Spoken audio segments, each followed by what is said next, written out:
আসসালামু আলাইকুম। আজকের ভিডিও আমি কিভাবে পেঁয়াজি বানানো হয় সেটা দেখাবো।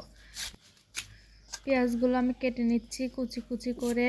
আর এই পেঁয়াজগুলো অনেক বড়, 3টা পেঁয়াজ ছিল, আমি সুন্দরভাবে কেটে নিয়েছি। এই যে আমার কাটা শেষ, দেখেন পেঁয়াজ কুচি শেষ। এখানে হলুদের গুঁড়া দিয়ে দিচ্ছি পরিমাণ মতো। এই যে কাঁচামরিচ, তারপর একটু মাখিয়ে নিচ্ছি হাত দিয়ে সুন্দর করে। মাখিয়ে নেওয়ার পরে আমি পরিমাণ মতো একটু বেসন দিয়ে দেব। এই যে বেসনটা দিয়ে আমি এখন একটু সুন্দর করে আবার পানি দিচ্ছি একটু পরিমাণ মতো। দেওয়া শেষ। এই যে আবার সুন্দর করে মাখিয়ে নিচ্ছি, অনেক ভালো করে মাখিয়ে নিচ্ছি।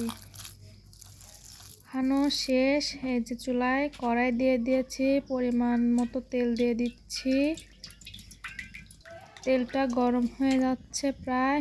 এই যে আমি এখন দিয়ে দিচ্ছি, ছোট ছোট করে দিচ্ছি যাতে সুন্দরভাবে সিদ্ধ হবে আর ফুলবে বড়াটা। এই যে দেখেন কালারটা কিন্তু চলে এসেছে, সুন্দর একটা লাল কালার এসেছে। দেখেন ভাজা শেষ, কেমন হয়েছে সবাই কমেন্টে জানাবেন।